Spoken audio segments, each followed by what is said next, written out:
Today is 14th of October 2020. Um, Today is Wednesday, and as we said, every Wednesday we will have writing. So please have your book next to you, page 54, and your writing copybook, please. Our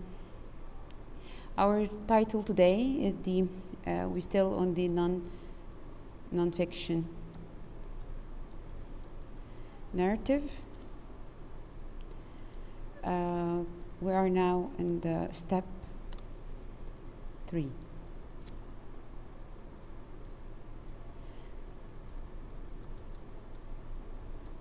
Organizing my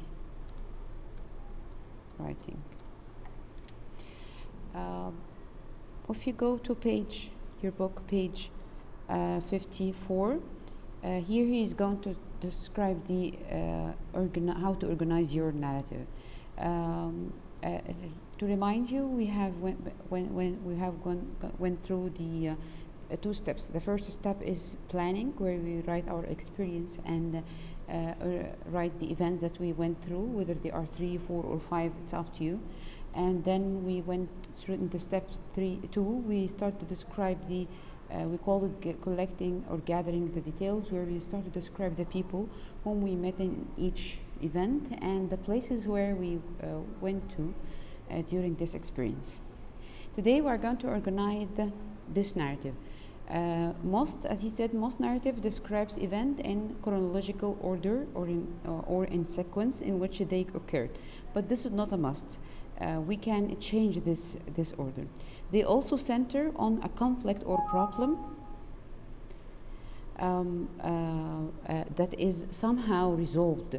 As the conflict develops, the tension should increase until it reaches its climax, like here, or point of greatest intensity. After that, the tension should decrease as you move toward the ending or resolution. We have here like this diagram that he is describing. At the beginning, we have the exposition. The exposition is where you are describing the introducing the settings. In the exposition, we introduce the setting.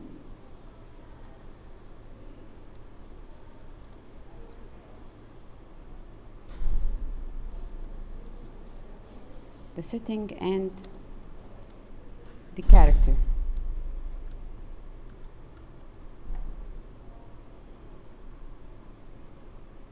This is in the exposition. Here. This is in the exposition.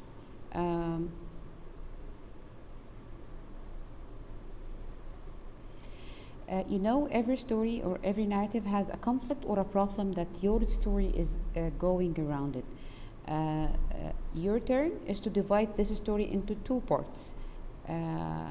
What was before the conflict? What was after the conflict? The events after the conflict, before the conflict, your feeling, your thoughts, your planning, and then you introduce the conflict, and then you move to the last part, which is what was after the conflict, your feeling, also your thoughts and your planning. Okay, now you have introduced the settings and the characters. We'll move to the then we are going to move to the introducing or going toward the climax or the conflict itself. Here we build the intensity of the conflict. This means that if we, for example, if we are speaking about the an example, suppose that your problem that you are going to move from a place to another place, or from a school to another school, from a country to another country. So the conflict will start to appear when you heard your parent talking about a new circumstances that will push them to leave this place and move to another place. So here, this is the beginning of the conflict. In this place where you are, the intensity is climbing, or there is a rising in the action. It will reflect the struggle that starts to be inside you. Here you have to describe your feeling, your thoughts,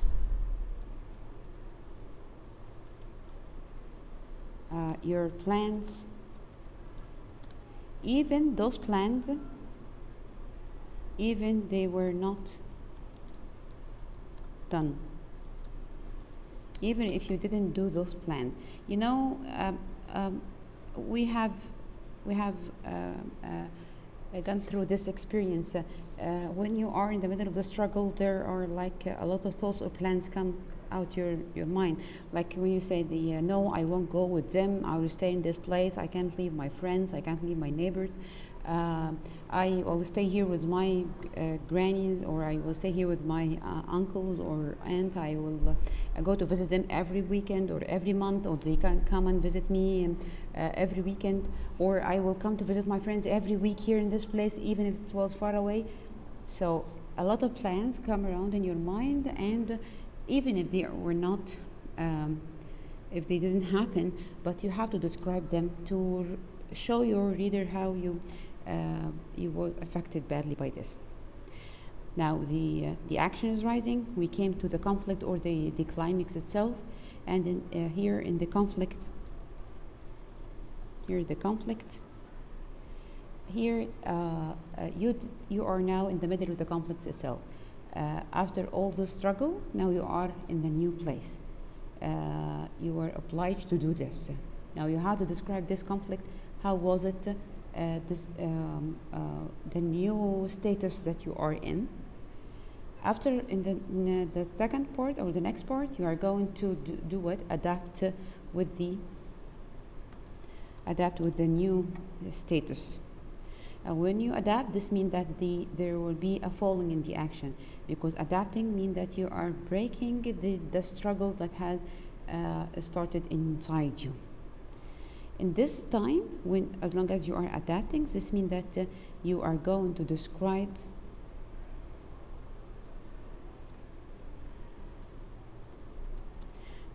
also your feeling,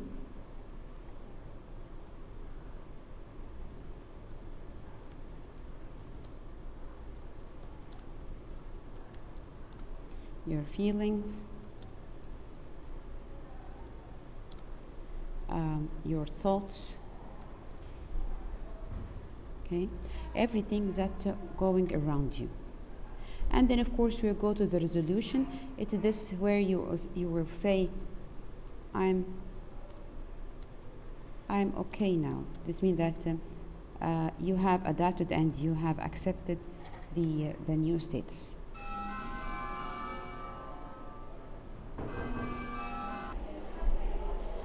Okay,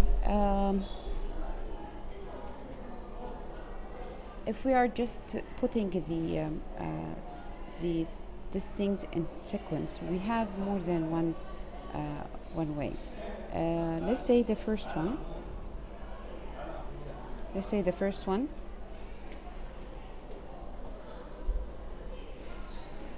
Okay.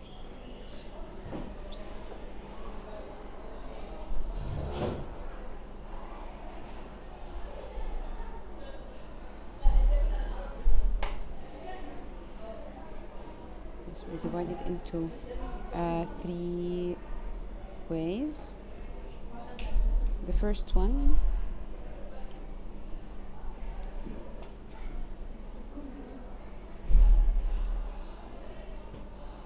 we can start here by the end.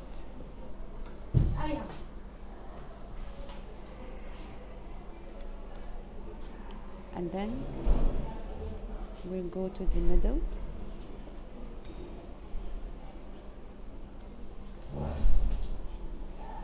And then we'll go to the beginning.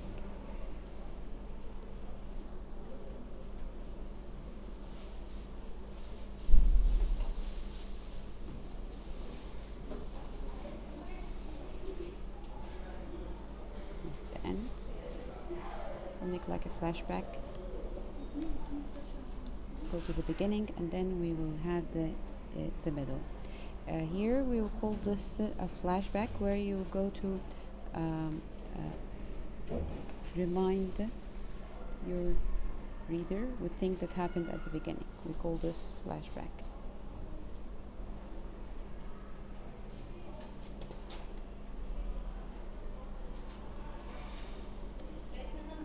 Okay.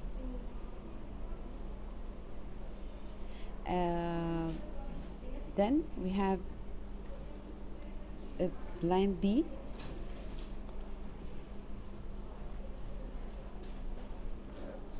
In plan B, you can start by the middle first, like that's what happened in the story of the music for my mother. The author starts by the middle first, and then she goes to the beginning.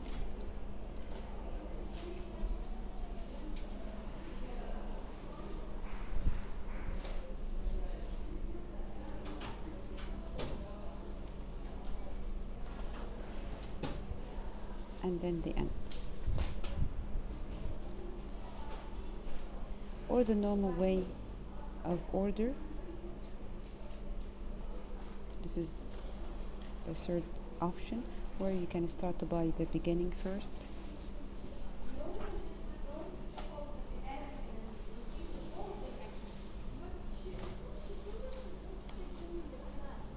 Sorry.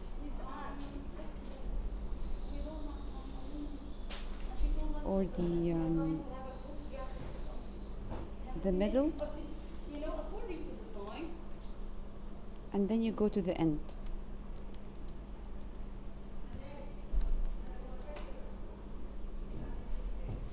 In the first and second, you will note that we have here, like you'll make a flashback, going from the middle, start by the middle, and then you start to make like a flashback for you, what how the story started.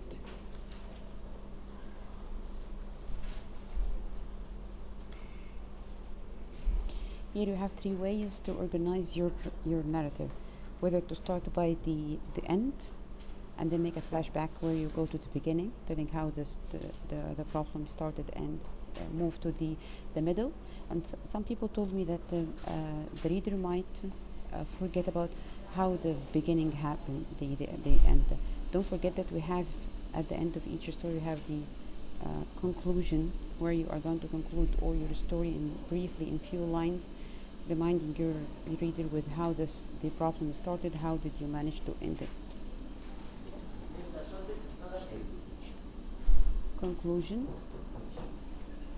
in each one.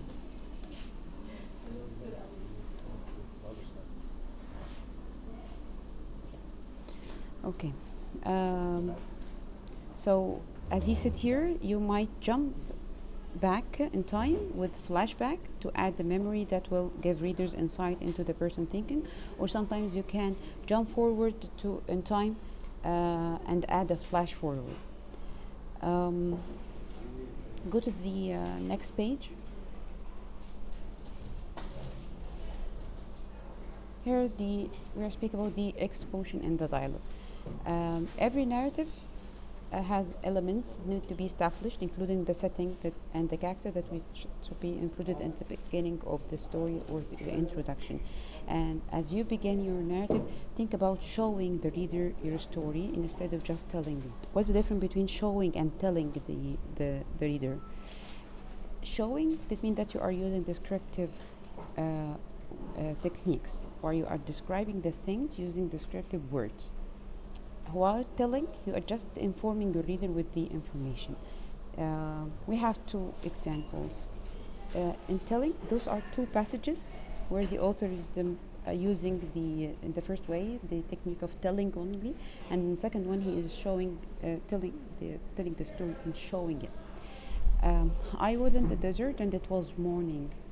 My brother and sister were with me. We had our bikes and we were going to ride. We were being careful because riding in the desert can be dangerous.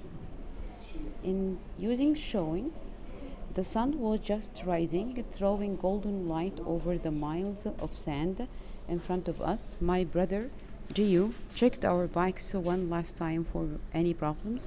My sister Lisa was on her cell phone, giving our parents our exact location just in case. Have you noticed the difference between the first and the second? Of course, it will seem to you that the second one is the most interesting one because here the author is showing you, as if you are just standing next to him watching the same thing. He used descriptive language to reflect the scene to you. A question: which in which one the pace is moving fast? Where you find that the pace of the story is moving slowly, and where in which one you'll see that the pace is moving quickly. Yes, telling make the pace of the story moves faster, while showing it where you find the pace of the story is moving slowly, it slows down. uh, which one should I use? You have to mix between them. Sometimes use the technique of telling and sometimes use the technique of showing, because if you will use showing all the time, you will lose your reader. He will get bored quickly because you are using too much description. And telling will make the story doesn't make sense or doesn't have a sense. So you have to mix. Okay, when should I use it? You use the showing way when you want to mark or to identify or let your reader share with you special moments, or to let your reader know more about this character or this event or this setting. So here you slow down your story and asking your reader to slow down here and read with you to reflect or let him see what you are watching. But while you find some places in the story that is not important, so you can use the technique of telling. The dialogue. Uh, it's not necessary to include dialogue in your narrative, but it can it bring the story to life when you use a dialogue. This is the here we have a passage, the same passage that we use the technique of telling and showing in it. Here we add a dialogue in it, and let's see the difference that happened. The sun was rising, throwing golden light over the miles of sand in front of us. Bikes are ready, said my brother Gio. I checked everything twice. Cool, I said. Don't want to break down. Mom and Dad have our coordinates, said my sister Lisa, putting her cell phone back into her bag. What did you notice? You noted that the dialogue bring the scene to life. It sounds real to you. So it changed the mood of the story itself. But the question, does the dialogue speed up the story or it slow it down?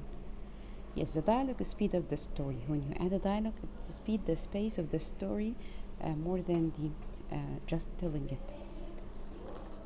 Should I use the dialogue all the time? No. We use the dialogue only in the places where we want to speed up the story. And don't misuse the dialogue, because using the dialogue a lot will yes, break your story. It will not make it coherent. In order to make your dialogue sound real, you have to listen to the people around you, how the way they talk. At any time in your lunchroom, after school, these are some of the things that you may notice in the dialogue. That the dialogue should be short and incomplete sentences. Also, you have to use the slang and the other informal word choices.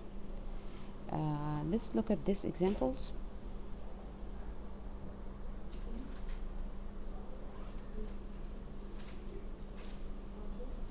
This is a formal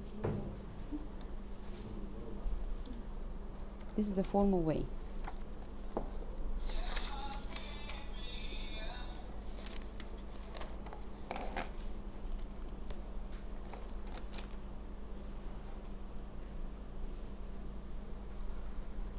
Hello, young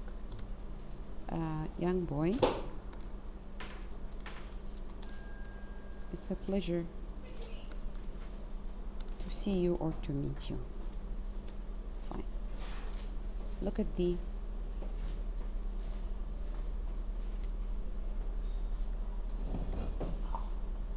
slang language. It would be like, hey kid.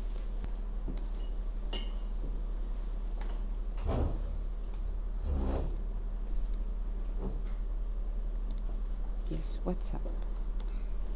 Have you noted the difference? The difference that the first one is a very formal way. We don't use it in the dialogue, but in the dialogue, of course, when we talk to each other, we don't use formal way. We use the slang language. So that's the difference. You make it sometimes you make it short or incomplete sentences. You use slang or other informal word choices, and the repetition means that you keep repeating the phrase or sentence that you are saying because here as if you are showing kind of excitement. As I told you again, both the description and the dialogue can they are affecting the pace or the speed of the story. A large amount of description will can slow down the pace, while short clip dialogue can speed up the story. So the good writer is the one who can mix well and know when he wants his reader to speed up and when he wants reader to slow down. I need you in your writing to draw this um, uh, diagram in your copy, in your writing copy. We'll start by the she.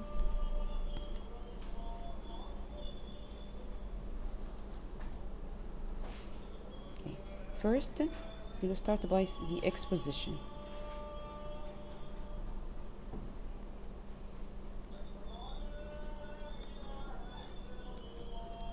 And in the exposition, you are going to introduce two things. We will introduce the character, and we introduce the settings, the place and the time.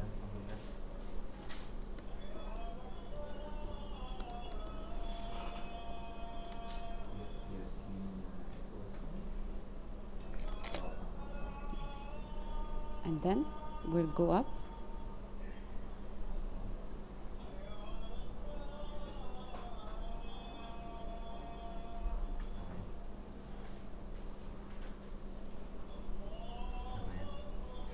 here, where in this part you are going to describe here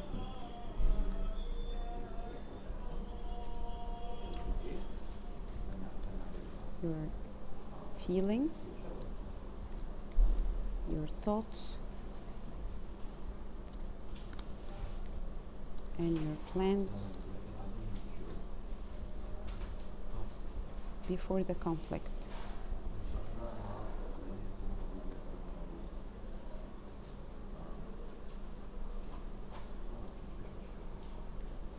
In this part, we have here the writing of the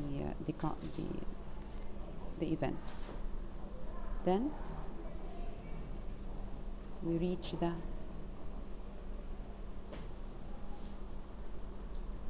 conflict, where it is the climate. What was it? We write the conflict, and then we will go down. Okay, where we will have the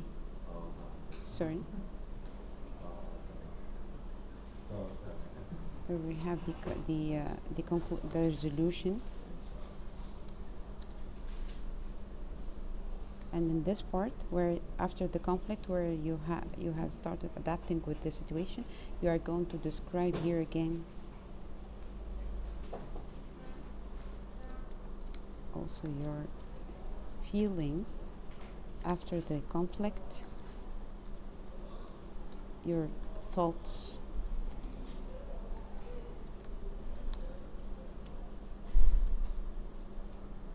after the conflict. All those are only plans. You don't write extra information or details. Just write the characters, who were them, and the relation between you and him, the settings, the places, and the time when this happened. In the rising of the conflict here.